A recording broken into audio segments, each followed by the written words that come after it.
Welcome, everyone, to the EBSC Sanctuary Covenant's 40th anniversary annual dinner, and thank you for being here, everyone. My name is Veronica Granillo, and I'm an attorney at EBSC.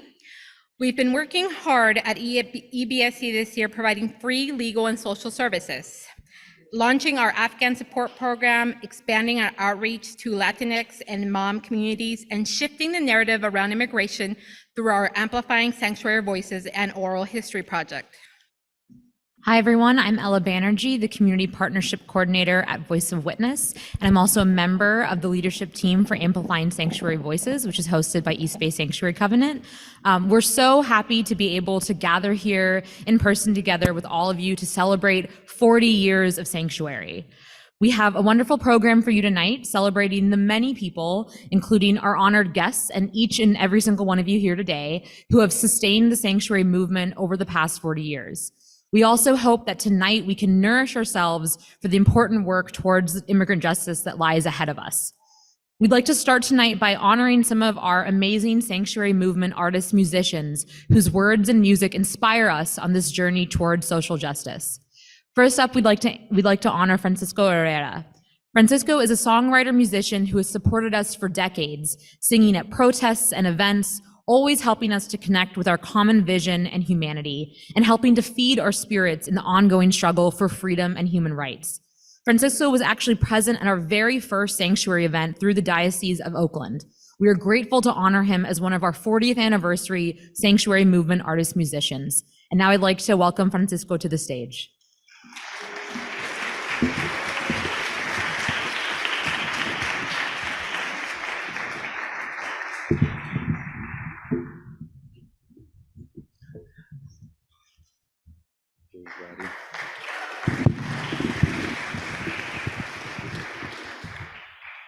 All right, so buenas noches.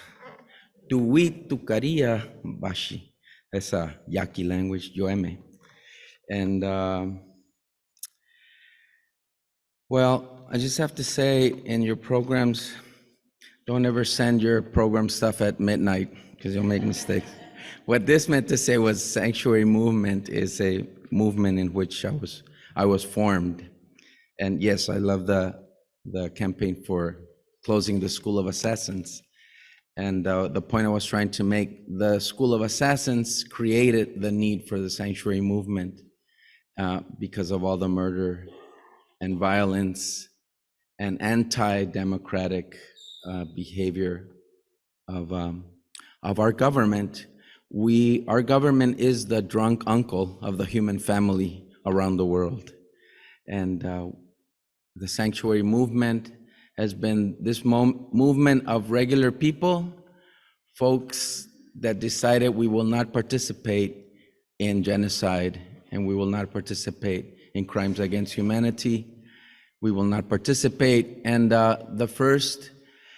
Gandhi said, the first action of nonviolence, the first step of nonviolence is to refuse to cooperate with evil. So anyway, pues gracias, thank you. Give yourselves a big round of applause. Sanctuary Movement.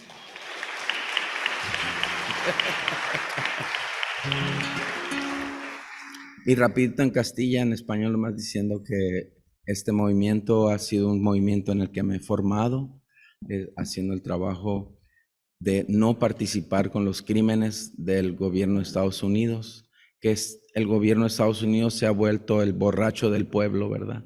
Del pueblo humano, de la humanidad. Entonces, muchas gracias. But here it is. Sister Maureen was there 2014, a group of us in the federal building. And yes, I do remember that first event for Sanctuary with the Diocese of Oakland. In that same spirit, we wrote together, this song goes like this, the refrain. Our children are sacred, nuestras niñas son sagradas. Our children are beautiful, bellas son.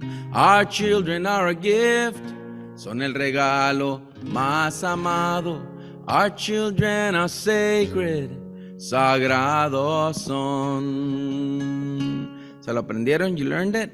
You can choose your language, and you can also do la la la. My wife, Cristina, who's right here with us, always inspires me, and when she doesn't feel like singing, she'll just do la la la. Así que saludos a Cristina, mi esposa, que está con nosotros. Gracias. So I'm just gonna once hear you all do. Ready? Our children are sacred, nuestras niñas son sagradas. Our children are beautiful, bellos son. Our children are a gift, son el regalo más amado. Our children are sacred, sagrados son. Here we go. Cuánta dulzura y valor de una madre y su hija que emigra y camina hacia una vida mejor.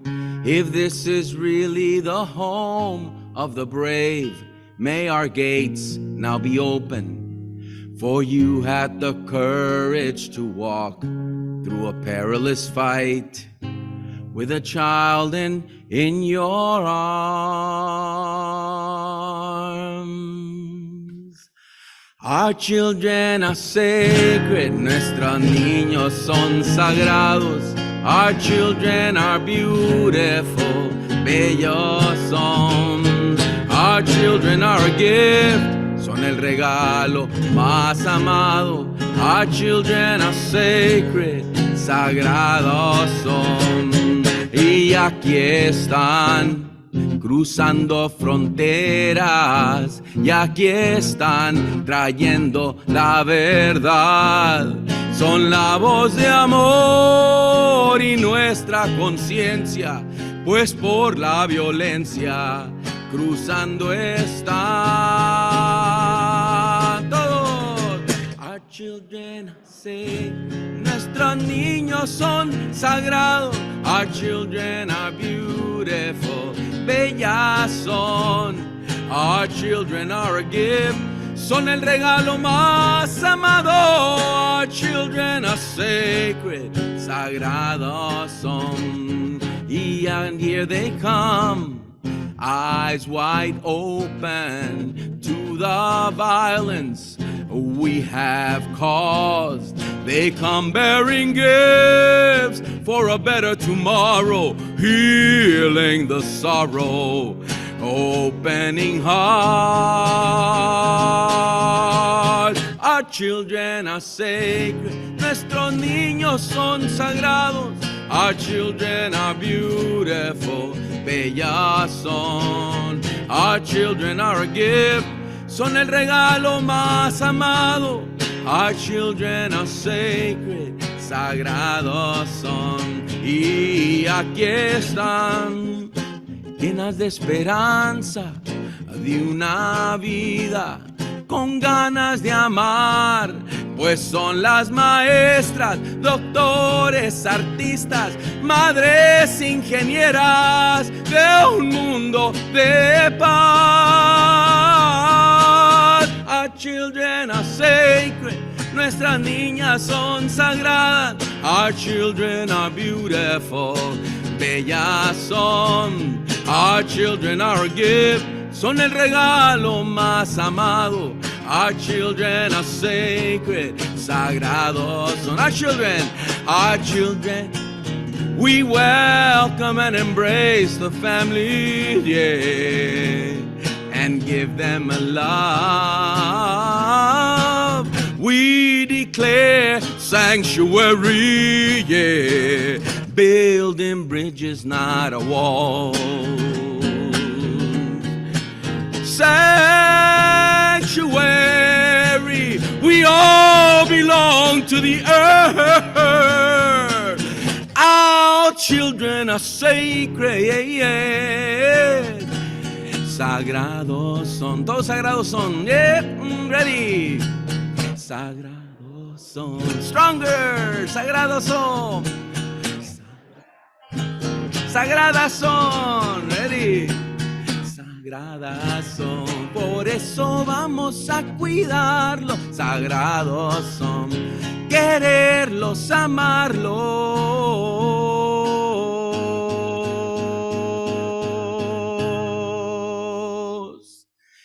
Sagrados son.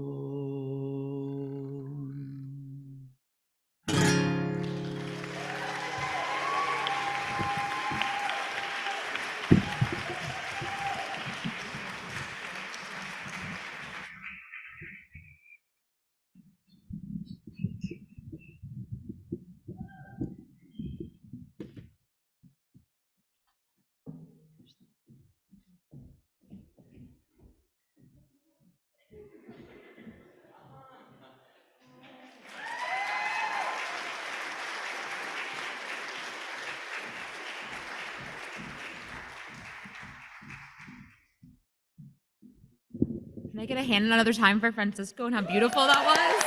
Wow. Francisco, thank you so much from all of us for that beautiful performance and for all of your love and support of the Sanctuary movement throughout all these years. We're excited to hear a few more of your songs during the dinner program later tonight, and we're very excited to give you and our other honored guests tonight and guests and performers a poster of the Sanctuary movement as a small token of our appreciation. And now we're excited to share some inspiration from our Amplifying Sanctuary Voices digital storytelling project in collaboration with Shabnam Piriai and No Separate Survival. Shabnam is a documentary filmmaker and professor at San Francisco State University. Juan Enriquez and Belvi Mickery have both participated in workshops in filming and shared their stories as a part of No Separate Survival. We'll now be able to watch a video from No Separate Survival that tells a little bit more about the project, and then we're very lucky to have these three guests share a bit more from their perspectives.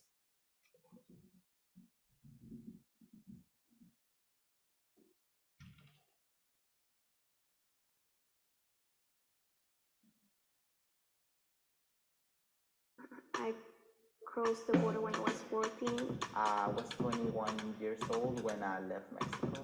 Tengo 11 años.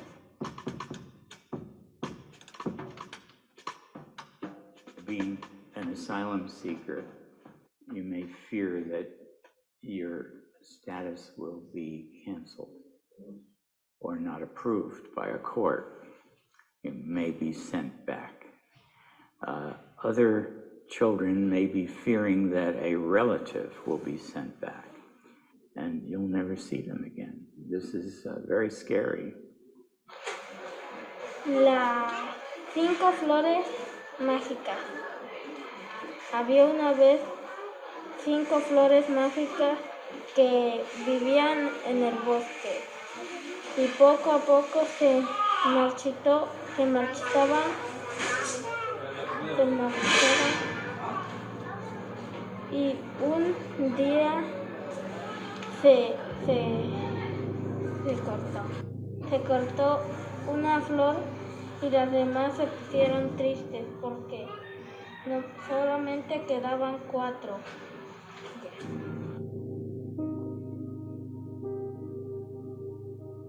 My journey to the US. Wow, there's so much to say. Luz, you did it. You changed your life. You are in the other side.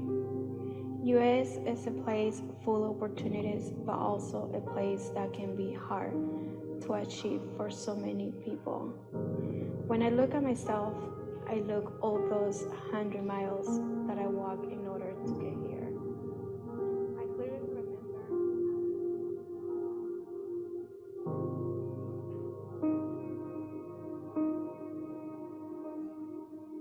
Thank you for making us feel important. Somebody out there who wants to hear our stories. We hear different stories, but then also the impact once this documentary is out there that people can hear. But then on the other hand, I think it's internal healing. You choose your path that the life provides to you. You must to enjoy it. Enjoy the life because the life is beautiful.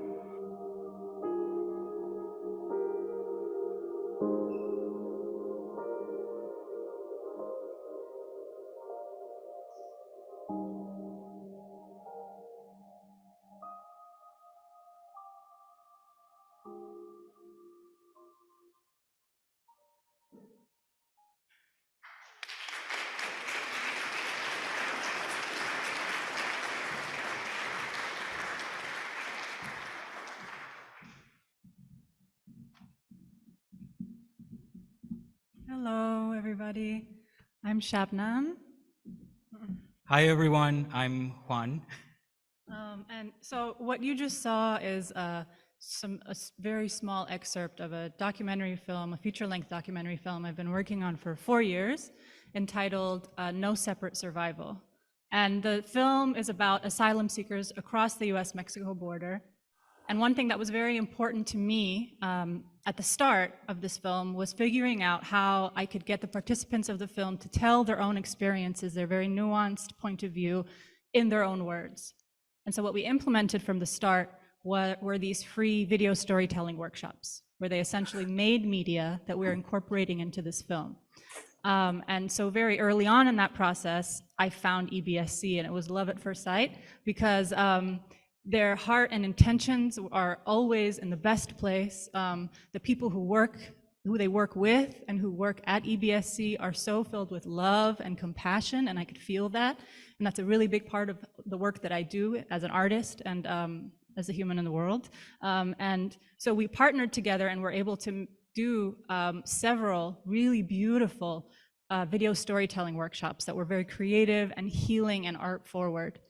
And Juan, who's going to speak in a moment, is one of the main characters of the film, and I met him through EBSC, and he was incredibly generous with his story as well, so thank you.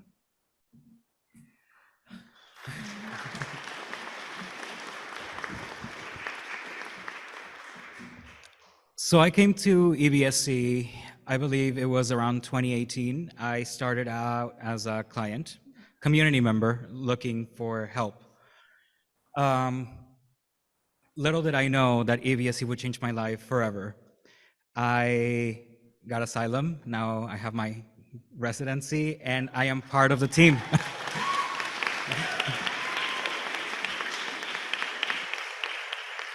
Now I get to help people like myself reach those goals that they want to have.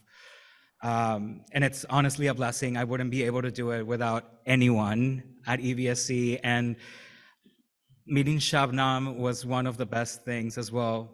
Like Bobby mentioned before, giving us an opportunity to share our stories and make us feel important is just amazing. So thank you so much.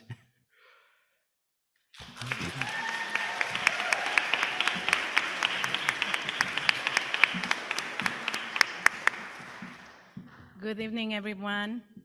It's an honor to be here tonight and celebrating this 40 years with all of us together. My journey started in 1997 when I immigrated from Guatemala, tried to save my life from my own father, and I did it. I was here, and after many years of seeking lawyers and different people trying to help me, nobody did. They wanted to send me back to Guatemala until I came across Vol Sanctuary, and they are the biggest blessing of my life. I'm grateful, thankful for what they did for me.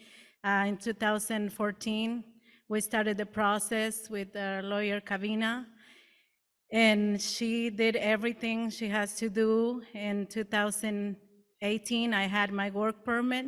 2019, I received my permanent resident, and in about a year, I'm going to apply to become a citizen. So,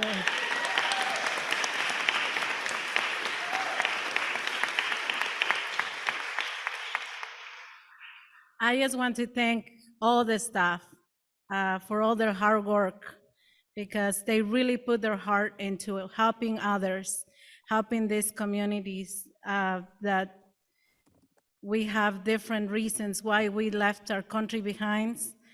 And if it wasn't for you, we wouldn't be here tonight. I am grateful that this opened a lot of doors for me, for my family, for a little business that I have, and it's a great community. It's the biggest thing that we can do is help each other and have no borders. Like Francisco was singing, no walls. And it's amazing to see everybody here tonight and to see how many healing families are here with these testimonials of the things that you guys did. And I really appreciate everybody for their support financially, for their work, for everything, because if it wasn't for you, nothing of this will be happening tonight. And I just wanted to thank everybody for what they're doing and for what they continue to do. I think we're not going to be able to pay you guys, but I know God is going to bless everyone for the hard work and for the love they put into the things that they do. So thank you very much from the bottom of my heart, from my family, from my son, who now is a Berkeley student, and I'm grateful. I'm very grateful. Thank you for everything, and God bless you, and give yourself a big applause because you deserve it.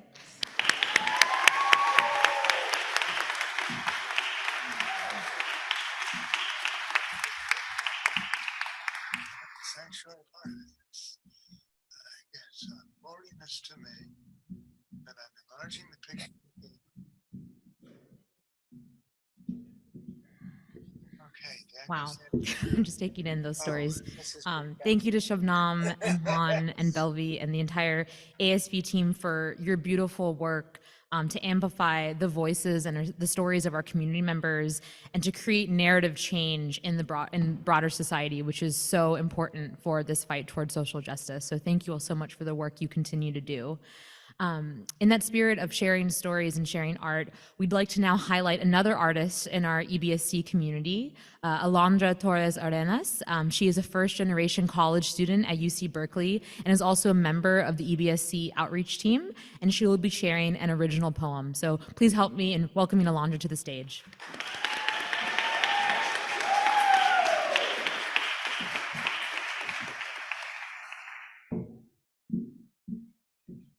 Hi, everyone. I hope you're doing good today. So my name is Alondra Torres Arenas.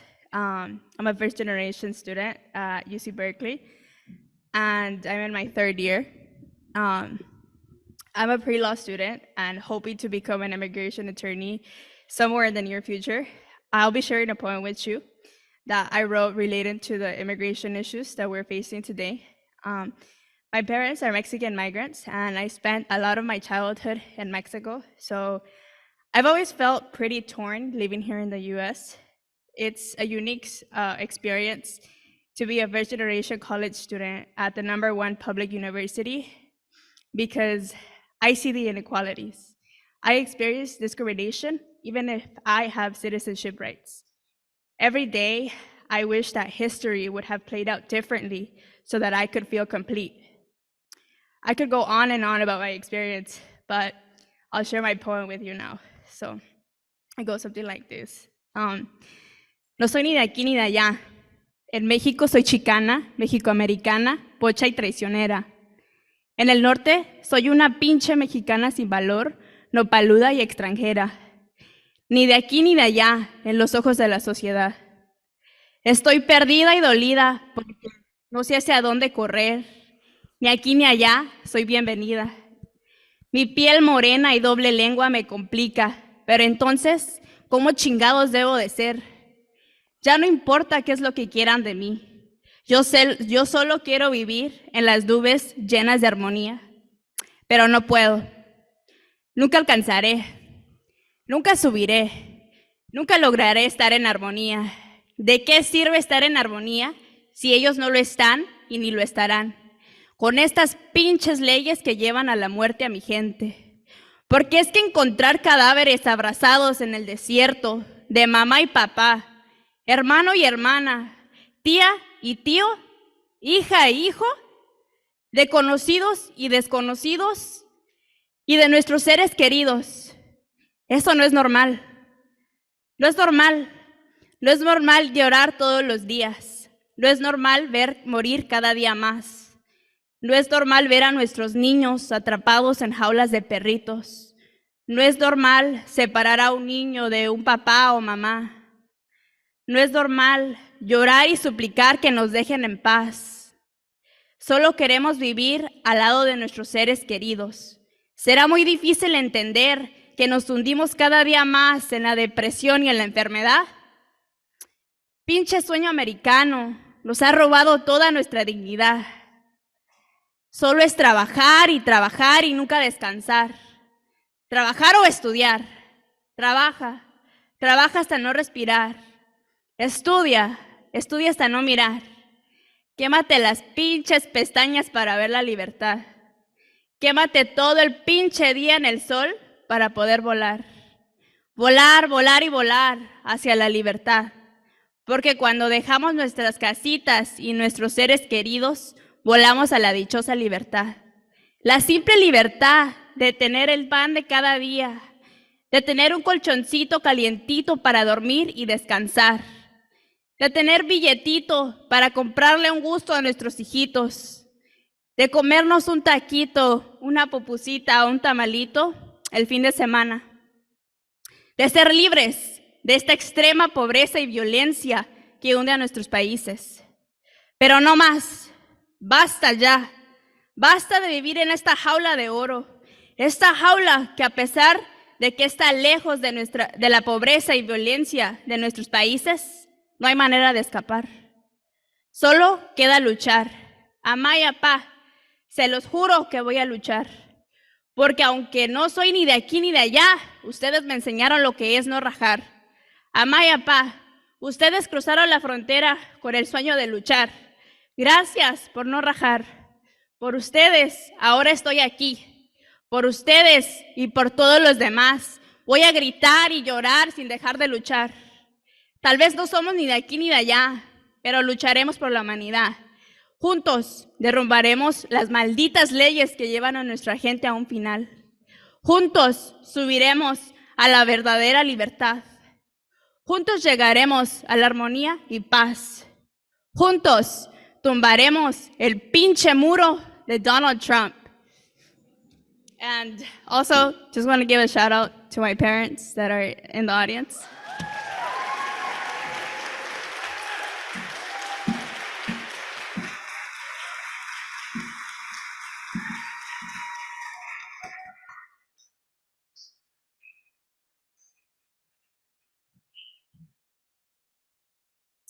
Thank you so much, Alondra, for sharing your powerful words with us and for all that you bring to our community.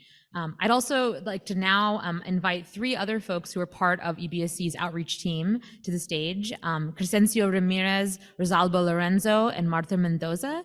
They're going to talk a bit about their work with Radio Balam and our Mayan Voices team, working with the mom community. So please help me in welcoming them to the stage.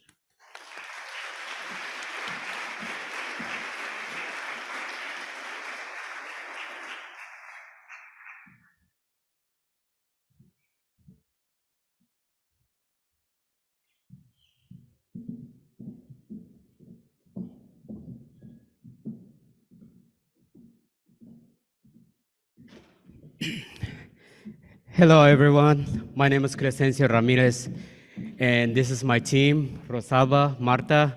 We represent the mom community in the city of Oakland, California, all the Bay Area. I'm gonna start introducing myself. So my name is Crescencio Ramirez from a city, it's called Todos Santos, Cuchimatan, located in Oakland, California. I'm from Guatemala. I'm from a young indigenous people from the Mom ethnic group in Guatemala, and we recently launched an internet radio station to help our community that was heavily impacted by the pandemic, and also the economic crisis. This is the only station that helps in our community with no other medias aimed to the Latino population that offers service in the Mom language. Any visitors that visit our studios, they witness how our volunteers announce and journalists make effort to inform and entertain our community in the Asian Mom languages and helping out and to adopt a new land. So we're helping our community, to inform how to sign up for medical, call fresh, affordable internet connectivity, citizenship class. Shout out to Maya. She's actually helping us to run an ESL class and a citizenship class. And we have 38,000 followers that they follow us. Thank you. And our goal for this year, we want to create a radio station in the city of Oakland. That's for the mom community, because that's the only medium that tells the truth, and nobody else help us to inform what we're going through. Like I said, I came here in 2003 for one reason. I was sexually violated, but thanks to this country, they saved me, and that's why I'm here. Thank you very much for you guys.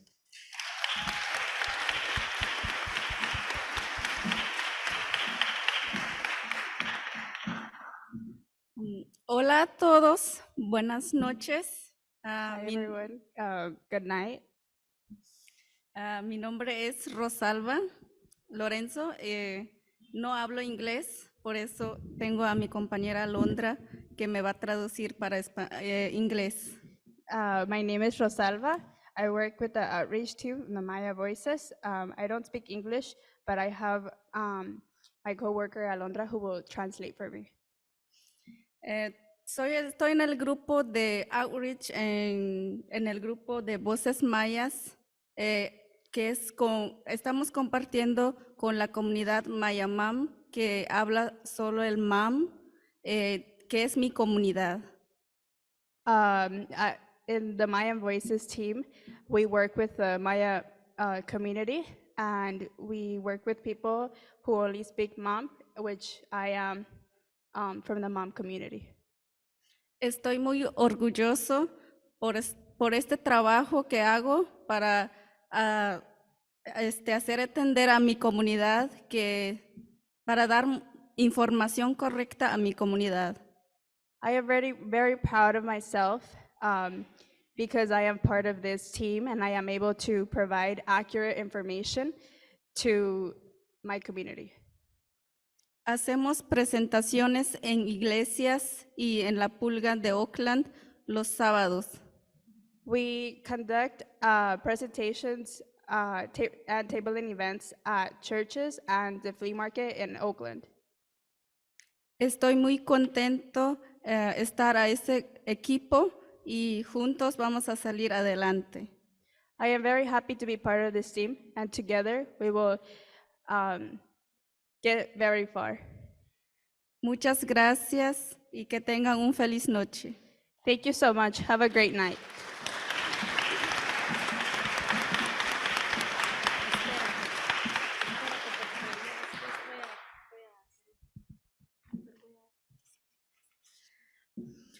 Good night, everyone.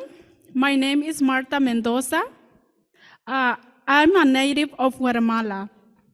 I speak Mam. Mam is my first language. I speak Spanish and basic English. So I'm so proud to be here.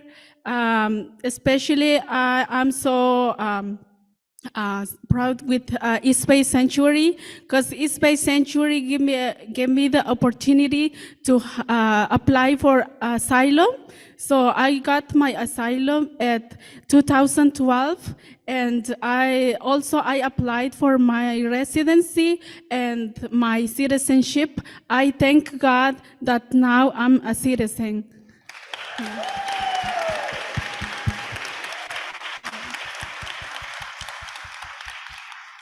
So now I'm a part of outreach community with Rosalba and my coworker with Alondra, and we're so proud to work with the community. And I really thank Radio Balam too. Is the like a radio station. We give many programs. We invite many programs to speak in Radio Balam. So in that way, the community can have more knowledge to know their right or whenever they need. So thank you, everybody. So I have a really short poem to share with you guys. So I'm a little bit nervous. So it's the first time I'm talking and like in public. So I've been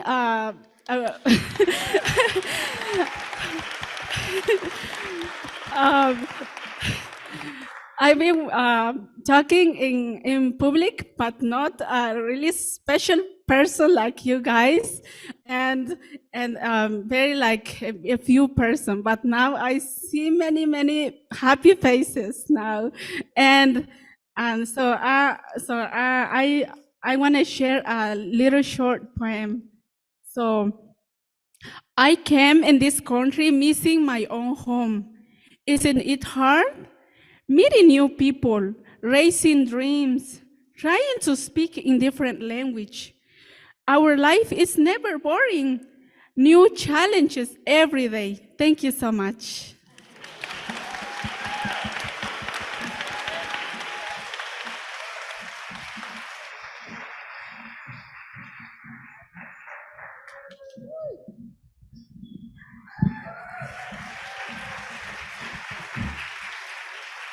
Yeah, give it up. Thank you all so much, and especially for the beautiful, beautiful poetry. All right, so now we'd like to highlight another Sanctuary Movement artist, Shanga Labossiere. Shanga is a writer, rapper, poet, and musician from Oakland whose work has been published through the Columbia Journal in Paris, the Columbia Journal, in Paris Lit Up Magazine 7, and the Youth Speaks anthology Between My Body and the Air. He is a contributing member of the hip-hop collective The Never Ending Mixtape. We honor Shanga for the magic of his words that speaks with passion of our suffering world, amplifying the story of his beloved Haiti, so victimized by injustice. As Shanga stands on the shoulders of giants who have gone before him, his poetic words are a voice for the voiceless and begin to live and breathe new hope for a future yet to come. Welcome Shanga to the stage.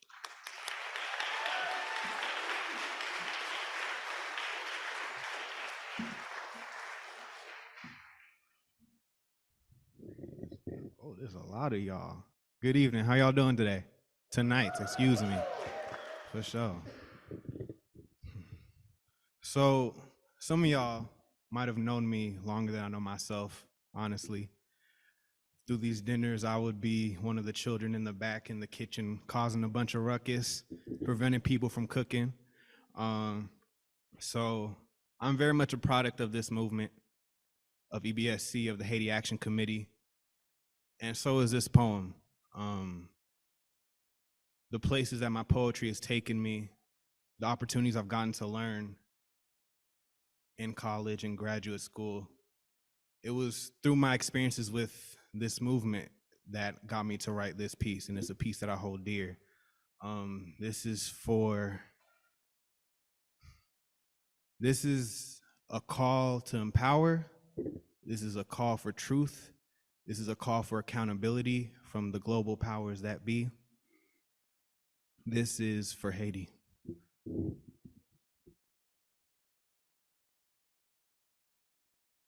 It's October 2016, and Mother Nature is declaring no relation to the people of Haiti. Hurricane Matthew floods the roadways while news coverage does the airways. But for the news, they always share the same old story. Haiti in the phrase poorest nation in the Western Hemisphere, always together, always this degradation on reservation for the first Black nation to eliminate plantations. Poorest nation in the West, yeah, that's us, right? It's funny, they say our story always goes from abolition to zero, but that's gotta be a lie, because when I learned the alphabet, you couldn't get from A to Z without going from B to Y, like abolition, an astounding achievement, an act of alliance, and assembling to annihilate an abundance of agony. But after actualization, belligerent, battered, bruised, and beaten colonists with a conjured coalition of capitalistic countries couldn't conceptualize such a crushing defeat. So dumbfounded, they damned us to debt, declaring demands of deposits enormous and excessive economic and environmental erosion. Essentially, France and friends forced us to fork over funds to finance their recognition of our freedom, a fearsome figure that fated our future. Generations on generations generating, gathering this grand and gross amount of gems, gold, and goods to give to greedy hands, habitually holding Haiti hostage, a harrowing hindrance of hope, helping to instill ignorance of our independence. See, they infiltrated, imposing infection and instability on our image, insinuating that our half of the island is jammed, jumbled, and jacked up as they jack our jewels, kicking our kin down as they make a killing off lives and livelihoods with this lethal yet legal leeching. See the masses and movements marching, moving mountains of mourning, and that monetary number, Oh, that noose around the neck of the nation was never going nowhere. Oh no, because other oppressive, obstructive options were ordered. The polls, problematic. Pushing the pleas of the people to the side as a president with half-pint popularity is picked and placed into power. Policing the populace as if we are pests, our point of view profitless, so they want us to quit the queue of queries and questions, quit our quest for a decent quality of life in order to quench their qualms. They want us to quit. Oh, but we quickly quiet that. They ravage and ruin, but we resist. We can readily repeat and renew the revolution. Resurgences of slavery get shattered as we silence slander to structure and shape our own sanctuaries of serenity. We toil for the tranquility that has been taken, our tenacity untouched and undamaged by their ubiquitous efforts to undermine and violently vacuum our vertical ventures. So witness that we are worthy and we will not grow weary. There is no writing off or withholding our wonder, because they say our story goes straight from abolition to zero, but I know that's a lie. Because their xenophobic account of history exonerates their extraction, extortion, and exploitation of our exceptionality. We will not be exorcised of our excellence. And all this is why, unlike your alphabet, we will never, ever reach zero. Thank you all so much. Appreciate you.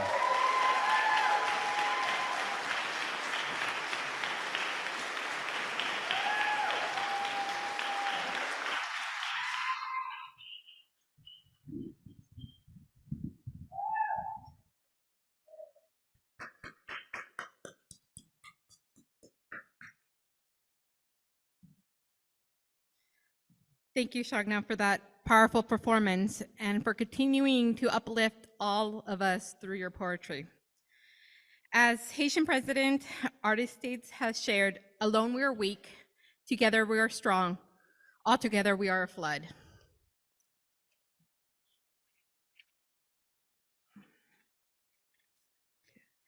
There are so many lawyers and activists who have fought tirelessly to ensure that asylum rights are protected, too many to name. For now, we'd like to share this short video with just a few of the many lawyer activists who have been part of the sanctuary movement for decades.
We are very fortunate to have some of those longtime lawyer activists here as our honored guests tonight.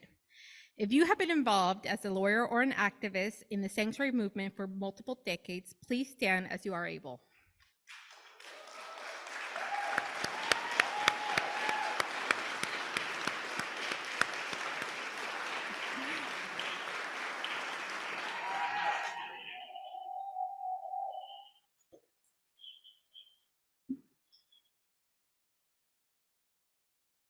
Thanks to each of you for your dedication, skills, and energy you have offered to the sanctuary movement and immigrant justice. Without you, the work that we do would not be possible. We like to now invite one of these lawyer champions to speak with us. Professor Karen Musalo is the founding director of the Center for Gender and Refugee Studies at UC Hastings. Her refugee advocacy began in the 1980s when she was a staff attorney at the Father Morier Central America Refugee Program.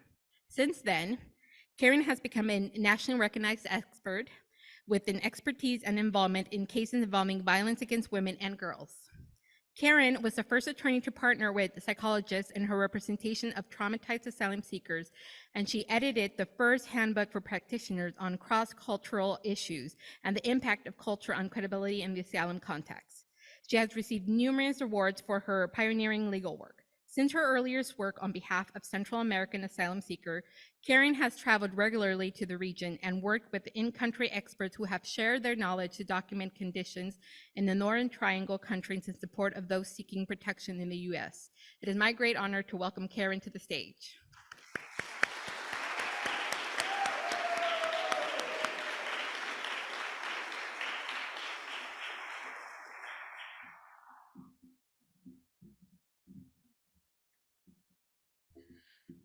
Thank you so much for that kind introduction. It's just an honor and a pleasure to be here with this community that I love and respect so much to celebrate the 40th anniversary of the East Bay Sanctuary Covenant. The sanctuary movement began in the 1980s as a response to the Reagan administration's refusal to recognize Salvadorans and Guatemalans as refugees.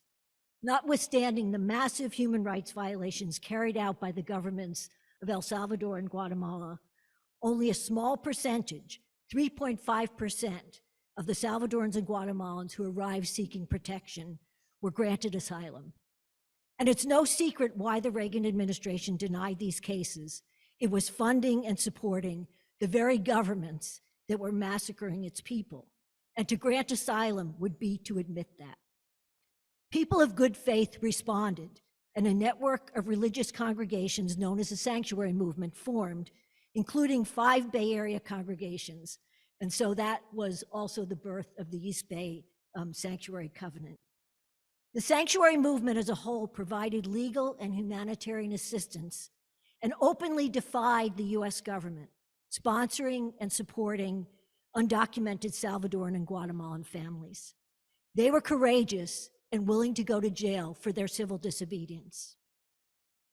As many of you know, at the same time, the early 1980s, the Reagan administration also was attempting to ensure that no Haitians would be able to benefit from protection under US law. The Reagan administration did this by entering into an agreement with Haiti's brutal dictator, Jean-Claude Duvalier, which allowed the US Coast Guard to stop escaping Haitians at sea and return them to Haiti, an act that otherwise would have been an act of war to stop ships in international waters, interfere with their passage, and return them. Although the Coast Guard was supposed to ask the Haitians if they feared persecution and allow those who expressed fear to seek asylum in the US, this was a total farce. In the 11-year period, from 1980 to 1991, over 21,000 Haitians were stopped at sea, and only 6 were allowed to seek asylum. Given the repression and human rights violations rife in Haiti during this time period, it is simply ludicrous to believe that only 6 of those 21,000 Haitians told the Coast Guard they were afraid to be returned. In 1991, when Haiti's first democratically elected president, Jean-Bertrand Aristide, was overthrown in a bloody coup, the US dispensed with even the pretense of asking Haitians if they were afraid before returning them. George H.W. Bush, president at the time, ordered that all Haitians simply be returned directly to Haiti. All these policies towards Salvadorans, Guatemalans, Haitians, and many other nationalities violate US law, the 1980 Refugee Act, which guarantees the right to protection to those fleeing persecution. And it also violates international law, the Refugee Protocol, to which the US is a party.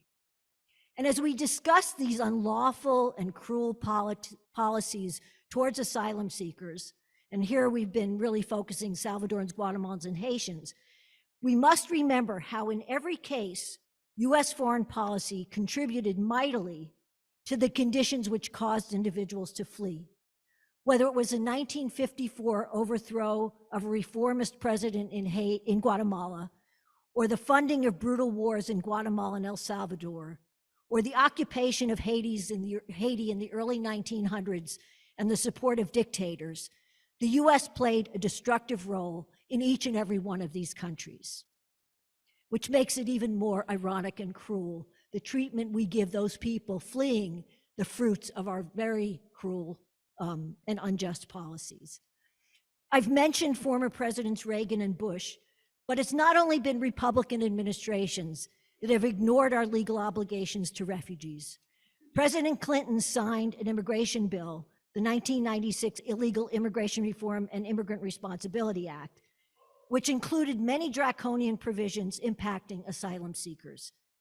And we know that former President Obama responded to the large numbers of unaccompanied children and families arriving in our borders in 2014 by resurrecting family detention, something that had been ended, jailing mothers and children, and fast-tracking their cases.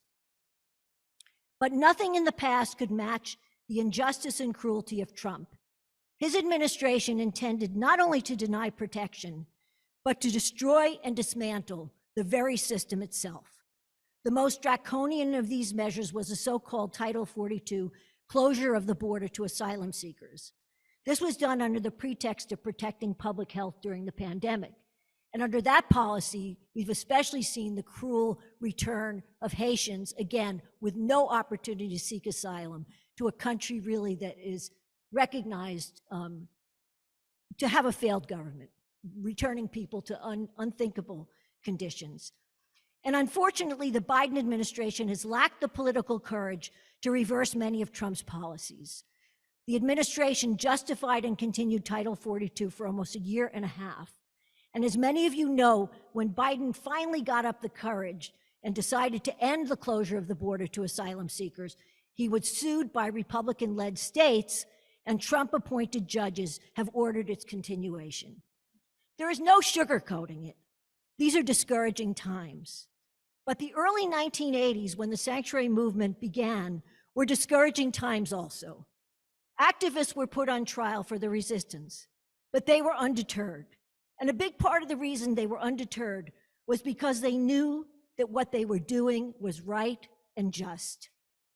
They based their acts not only on US legal obligations, but on religious and moral principles. I share their belief that it is not only the law, but basic morality and human decency that leads us to the conclusion that we cannot and should not use borders to exclude people in desperate need. And that moral obligation becomes even greater when the US as a country has contributed greatly to the conditions which cause people to flee. Although these are difficult times, I feel encouraged as I stand in this room with all of you tonight. I know you also believe that borders should not determine who lives and who dies, and that as a moral people, we cannot accept such inhumanity. So together, in solidarity and with compassion and hope, we will continue the struggle for a justice and love that transcends borders. Thank you very much.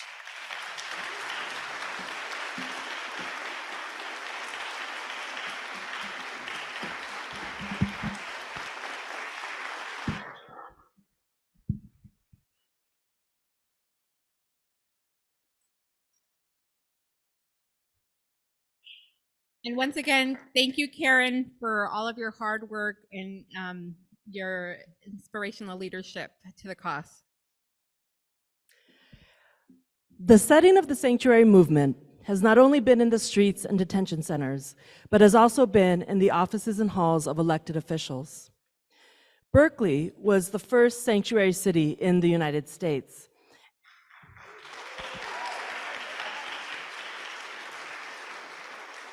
And has had decades of progressive elected officials who have supported our movement.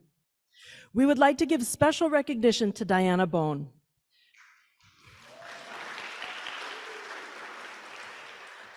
Diana is a member of the Justice and Peace Commission for the City of Berkeley's City Council and a longtime EBSC volunteer. We would also like to acknowledge Mayor Jesse Araguin, as well as the City Council. Mayor Araguin had hoped to be here today, but at the last minute he couldn't make it because of illness. But we'd like to invite Diana up to receive a poster on behalf of the City Council and the Mayor.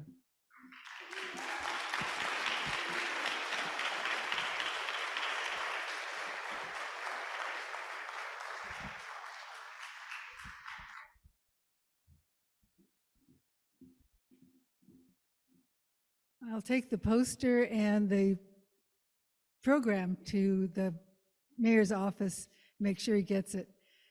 So thank you on behalf of Jesse Araguin, and I will be sure to take these things to him. Thank you.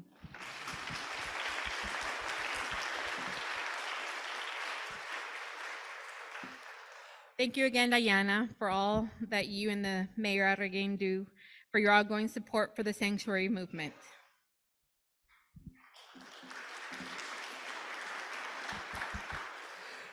We are deeply honored tonight to launch a very special award in honor of our beloved Sister Maureen Dagnan.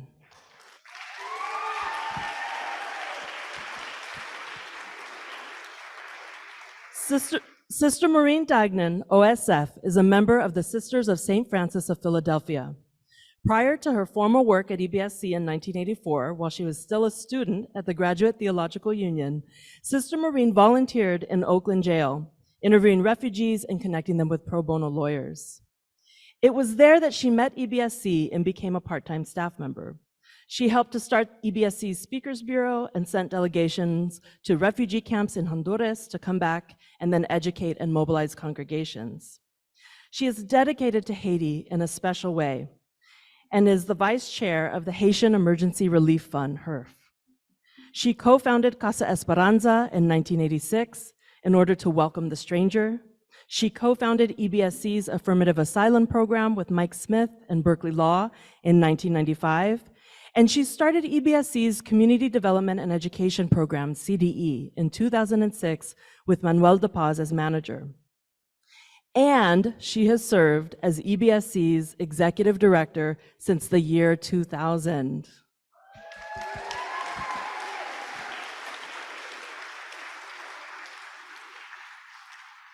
At this time, I'd like to welcome my fellow director, Pierre Lebossier, to the stage to read a very special letter from Haiti.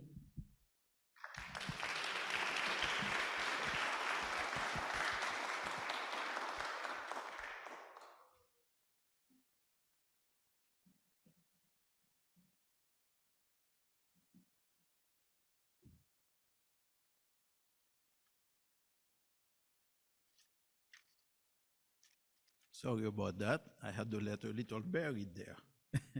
Good evening, everyone. It's a great pleasure and an honor for me to be here this evening with you to celebrate EBSC's 40th anniversary. Thank you so much, EBSC, for all your great, great work. Thank you.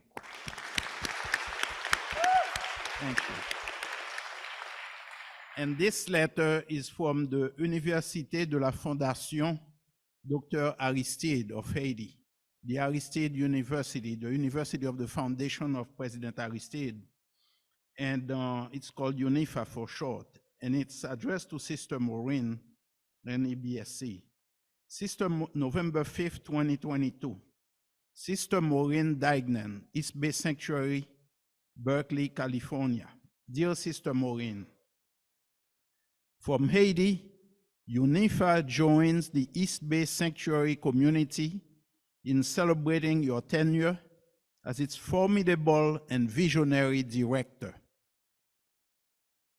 Tout moun se moun.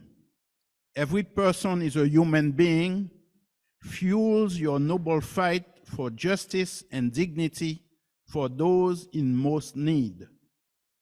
Through a vocation rooted in love, you have touched and enriched the lives of many. Your tireless spirit inspires everyone. President Aristide, Mildred, as well as UNIFA students past, present, and future, extend this celebration to your work in Haiti.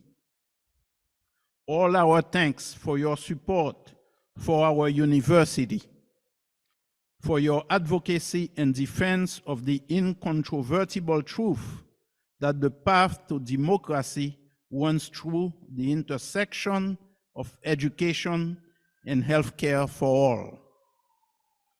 Our greetings and love to you, Sister Maureen, and to your colleagues and friends gathered to celebrate EBSC's 40th anniversary and you.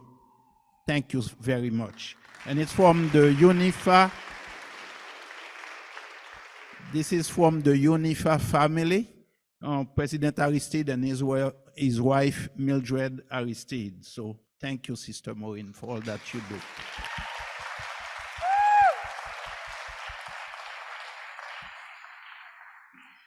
Thank you, Pierre. As many of you will agree, Sister Maureen has been the heart and soul of EBSC for nearly 4 decades. We are thrilled to share a brief video that highlights just a small part of the love and energy Sister Maureen has offered EBSC and the Sanctuary Movement.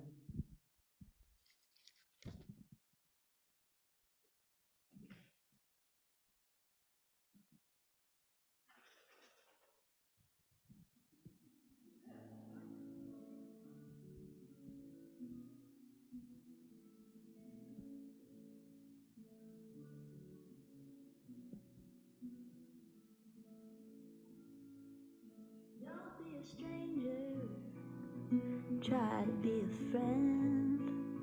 There ain't any danger letting someone in.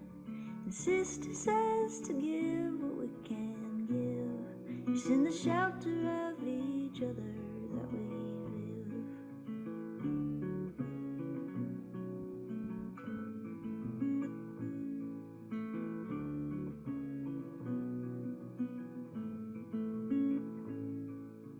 I ain't an angel, but I can make a start.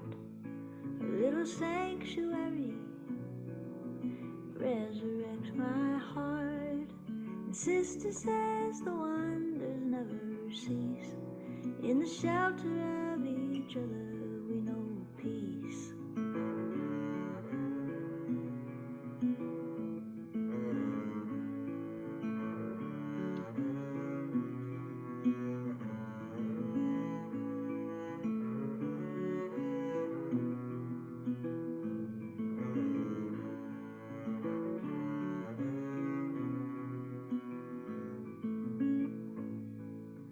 Don't be a stranger, there ain't no such thing. We're brothers and sisters in the love we bring. And Jesus said to give what you can give. It's in the shelter of each other that we live.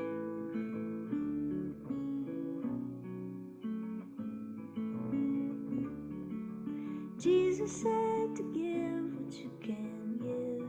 It's in the shelter of each other that we live.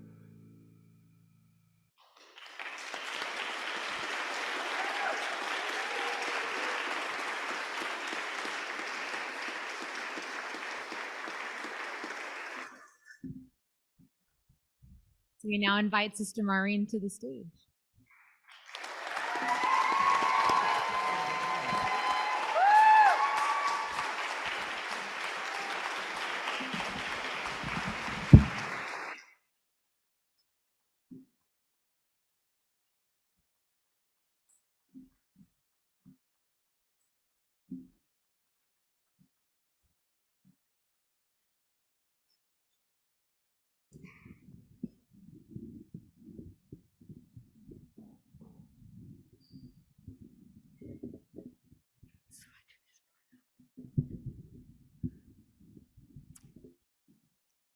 Thank you so much.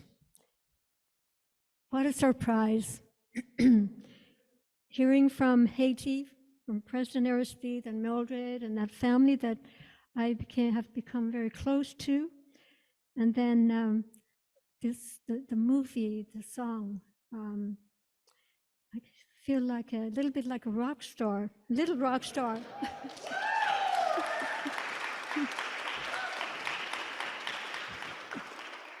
A little rock star. But I would like to share my thanks to everybody who helped me up to this point.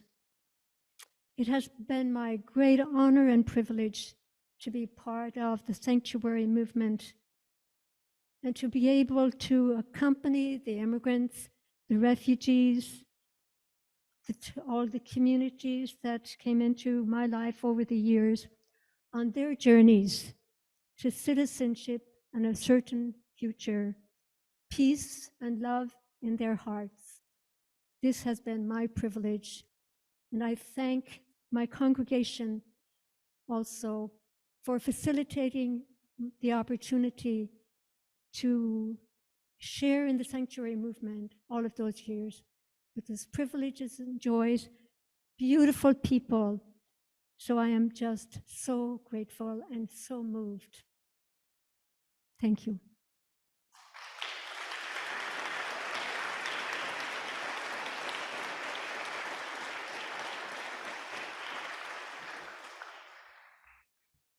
And now it is my deepest honor to offer the first Sister Maureen Dignan Order of St. Francis Award for Compassionate Advocacy to Congresswoman Barbara Lee.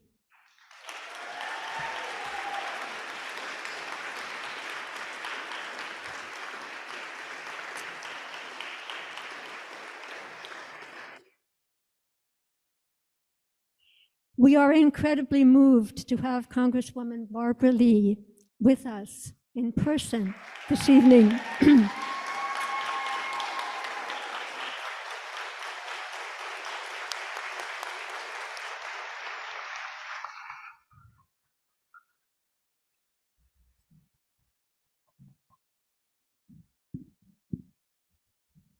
I would like to invite Congresswoman Barbara Lee to come to the stage.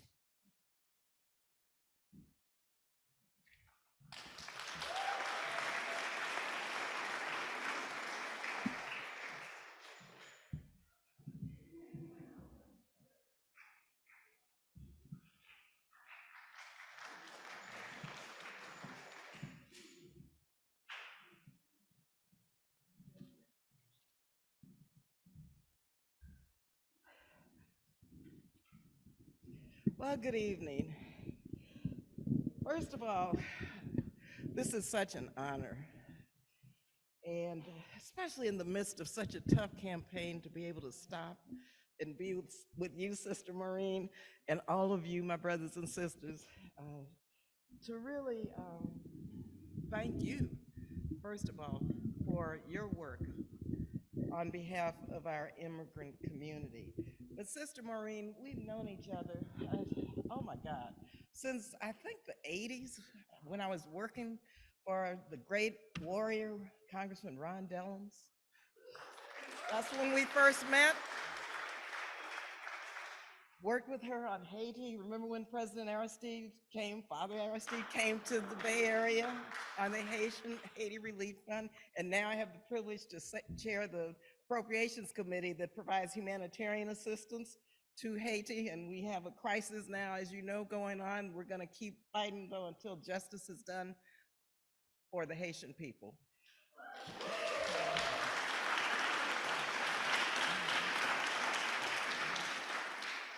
But Sister Maureen, to receive an honor in your name, you embody the values and the spirit of the faithful, and this is truly humbling for me. And I just want to thank Sister Maureen for her leadership at the East Bay Sanctuary Covenant and for her tireless advocacy for East Bay immigrant families and asylum seekers. for her steadfast, and I mean her steadfast dedication to the immigrant justice movement. And with you at the helm, Sister Maureen, East Bay Sanctuary Covenant has been in the forefront of the sanctuary movement. And so I want to congratulate the East Bay Sanctuary Covenant, your staff, supporters, all of you who are here tonight for making it possible for 40 years of supporting our most valuable immigrant community members, as well as those who are fleeing violence and persecution. Now, as one who was born and raised in an immigrant community in El Paso, Texas, and yes, Sister Maureen, I was taught by the Sisters of Loretta for 8 years, at St. Joseph's Catholic School.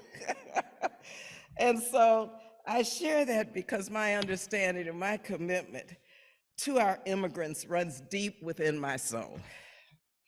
And so today, November 5th, just in remembering the Honorable Shirley Chisholm, who got me involved in politics 50 years ago, November 5th, she used her office to fight for low-income families, hungry school children, single moms, and immigrants. A lot of people don't know, but Shirley Chisholm's family migrated here. They were immigrants from Barbados. And Congresswoman Shirley Chisholm, again, the first African-American to run for the presidency and the first woman to run for the presidency, and that's how I got involved in politics, but she spoke fluent Spanish. And she talked about immigrant rights constantly throughout her congressional career, and she lived up to what she talked about in terms of supporting our immigrant community on all fronts. Now I have the privilege to represent one of the most culturally diverse districts in Congress. And I take Ron Dellum's and Shirley Chisholm's legacy with me every single day that I go to work. You all, my district has been, you've been a safe harbor and a sanctuary ever since I can remember. I want to thank you because so much now, you know what's going on in DC, it's so ugly, but I can point to my sanctuary district and my safe haven for immigrants as a model and an example of what this country stands for and what our district stands for, but what our country should stand for.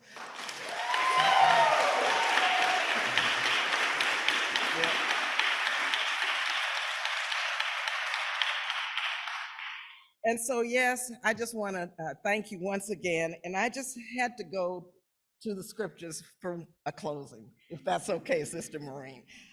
Matthew 25, of course, you know it, verse 35 reminds us, I was hungry and you gave me food. I was thirsty and you gave me drink. I was a stranger and you welcomed me.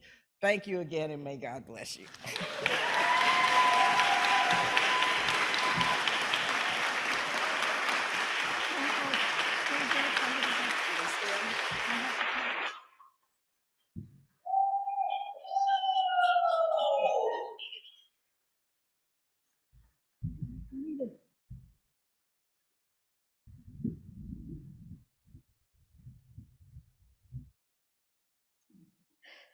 So, Congresswoman Lee, I'd like to offer you this award in recognition of the following: your ongoing commitment for the end of war, violence, hunger, homelessness, and injustices of any kind. You were alone in taking a stand on the invasion of Iraq.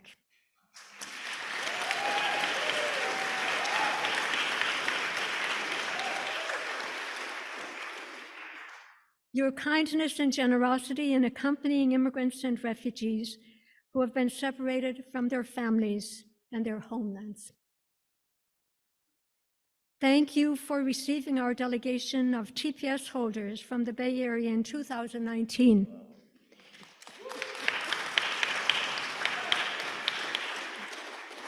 And Manuel de Paz and Lisa and myself and more were on that delegation, and we certainly remember. You provided a forum for them to tell their stories, and know they had a sincere supporter in Congress and felt so at home with you in your office. For your work at advancing the values and the spirit of the sanctuary movement as a voice for the unheard. We honor you and we thank you on behalf of Sanctuary.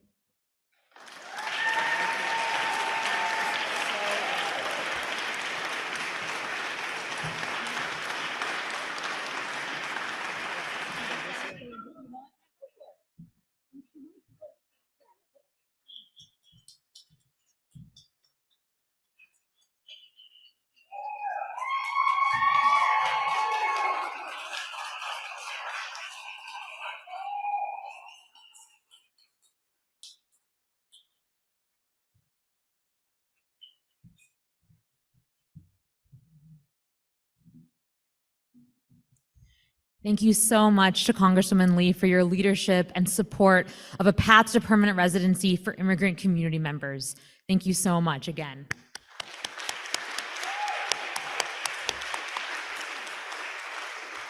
And thank you to all of our honored guests tonight for your inspiring words and example.